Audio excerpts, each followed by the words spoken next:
এবং আমাদের সাথে অনেক নেতাকর্মী প্রতিদিনই যোগ দিচ্ছে।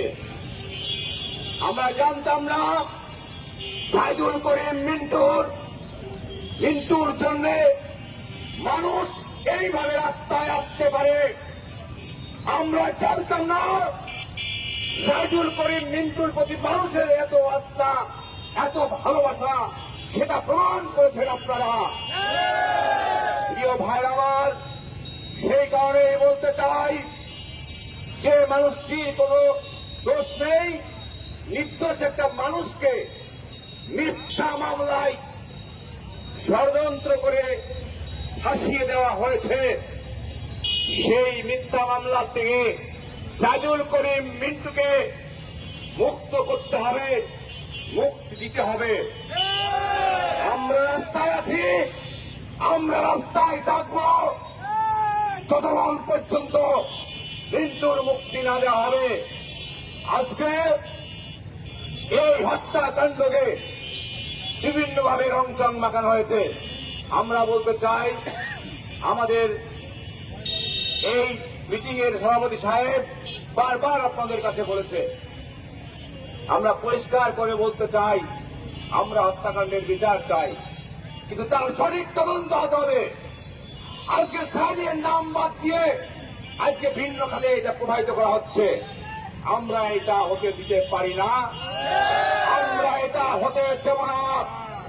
রাস্তা থেকে বেড়ে উঠেছি, কিভাবে দাবি আদায় করতে হয়, কিভাবে আন্দোলন করতে হয়, সেই ইতিহাস আমাদের জানা আছে। সাথী ভাইরা আমার, সেই কারণে বলতে চাই, এরশাদের মতন স্বৈরাচারকে রাস্তা থেকে আমরা হটাও করেছিলাম। ওই খালেদা জিয়া, ডাইনি খালেদা জিয়া, ওর বিরুদ্ধে লড়াই করে খালেদা জিয়ার মস্তক পুড়িয়ে দিয়েছিলাম। সেই ইতিহাস ছাত্রলীগের আছে, সেই ইতিহাস আমাদের আছে।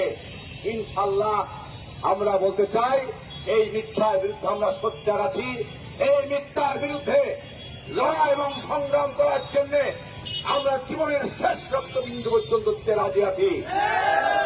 সেই কারণে ভয় পাওয়ার কোনো কারণ নেই। আমরা চাই আইনি প্রক্রিয়ায়, আমরা চাই সুষ্ঠু ধারায় সাইদুল করিম মিন্টু জেলার বাড়িতে ফিরে আসুক। যে মানুষটি মানুষের পাশে দাঁড়ায়, যে মানুষটি মানুষের মুখে হাত তুলে দেয়, সেই মানুষটিকে আমাদের প্রয়োজন। আজকে আওয়ামী লীগ যদি এখানে সবচেয়ে রাখতে হয়, আওয়ামী লীগ যদি বিএনপির বিরুদ্ধে মিছিল করতে হয়, আওয়ামী লীগ যদি অন্যায়ের বিরুদ্ধে প্রতিবাদ করতে হয়, অবশ্যই সাইদুল করিম মিন্টুর প্রয়োজন হবে। ভাইরা আমার, সেই কারণে বলতে চাই, আপনারা প্রতিদিনের ন্যায় মিছিলে থাকবেন যতক্ষণ পর্যন্ত আমাদের এই কথা পূরণ না হবে, দাবি পূরণ না হবে, ততক্ষণ পর্যন্ত আমরা থাকবো। এই অঙ্গীকার রেখে